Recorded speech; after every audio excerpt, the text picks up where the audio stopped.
ഇന്നേക്ക് മഹാനവമിയോടെ നൈവേദ്യങ്ങളാണ് പരിപ്പ് വട, പായസം, ചുണ്ട്. இன்றைக்கி பூஜை வைப்புமாக்கும்.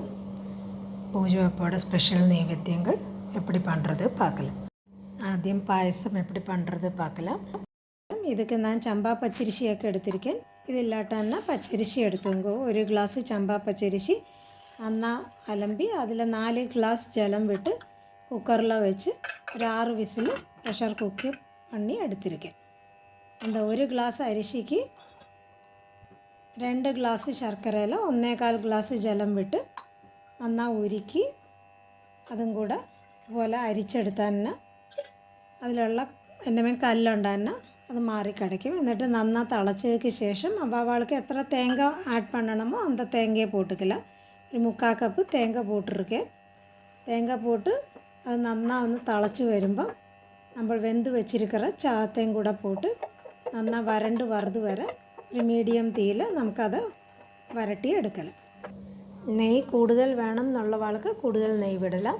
ഇതിൽ ഞാനിപ്പോൾ നെയ്യ് വിട്ടിട്ടില്ലേ. മുന്തിരിപ്പരിപ്പ് ഇതുപോലെ വറുത്ത ഒരു 2 ടേബിൾ സ്പൂൺ നെയ്യ് മാത്രം ലാസ്റ്റ് എല്ലാമാ ചേർത്ത് വിട്ടിരിക്കാനും പിടുത്താൻ. നന്നായി ഇതിപ്പം വരണ്ട് കട്ടിயாக വന്നിട്ടുണ്ട്. ഇത് നന്നായി മിക്സ് പണിയിട്ട് അതിൽ 1 സ്പൂൺ ഏലക്കാത്തൂളും കൂടെ പോട്ട് ഇതുപോലെ നന്നായി കിളറി എടുത്താൽ തന്നെ പായസം റെഡിയാവും.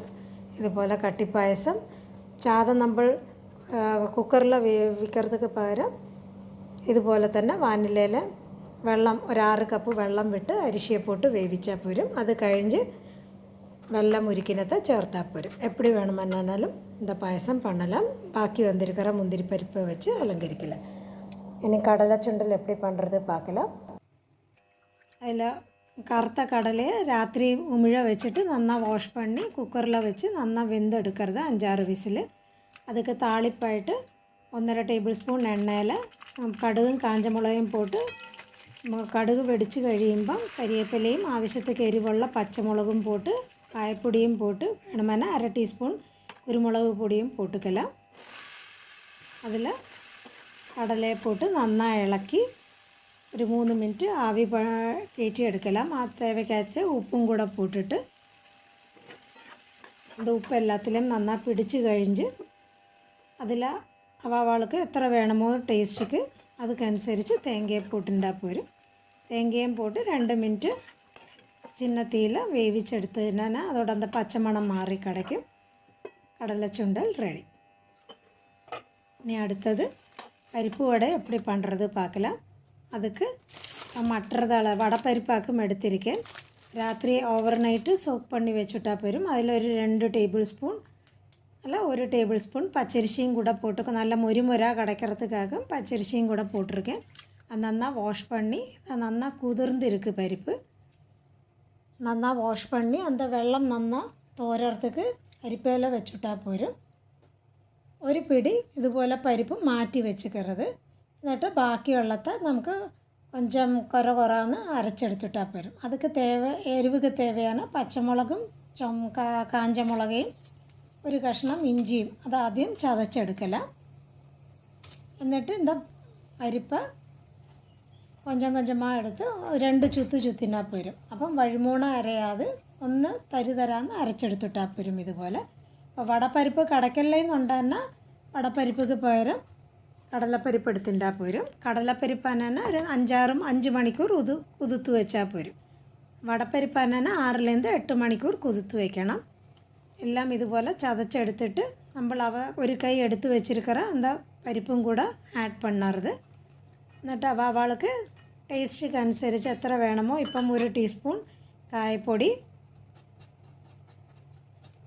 കരിവേപ്പില, നമ്മൾ ചതച്ച മുളക് ഇഞ്ചിയും കൂടെയുള്ള വിഴുതും ആവശ്യത്തേക്ക് തേവയാനോ ഉപ്പും കൂടെ ചേർത്ത് നന്നായി പിശഞ്ചെടുത്ത് വിടരുത്.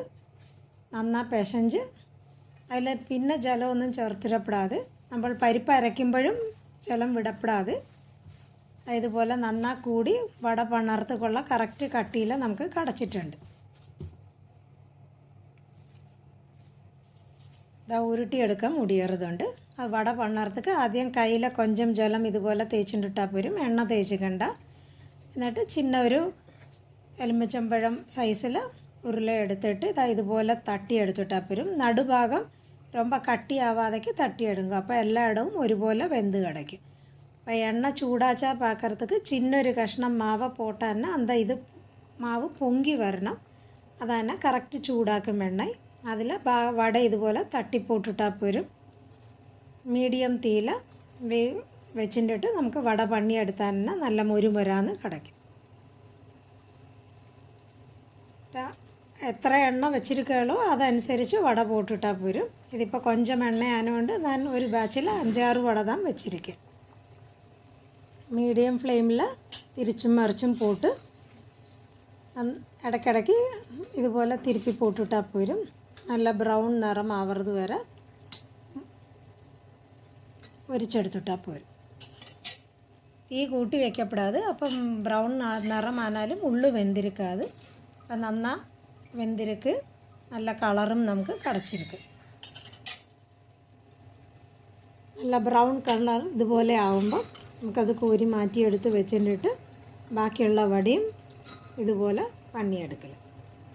നല്ല ക്രിസ്പി ആയിട്ടുള്ള വട ചത്തം കേട്ടാൽ തിരിയും.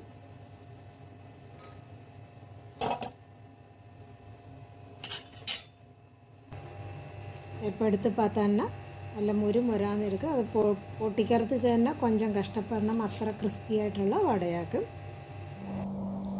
ഇന്നേക്ക് സരസ്വതി പൂജ, മഹാനവമിയുടെ നൈവേദ്യങ്ങൾ പരിപ്പ് വട, ശർക്കര പായസം, കടലച്ചുണ്ട്. എല്ലാവർക്കും ഒന്നും കൂടെ ഹാപ്പി നവരാത്രി.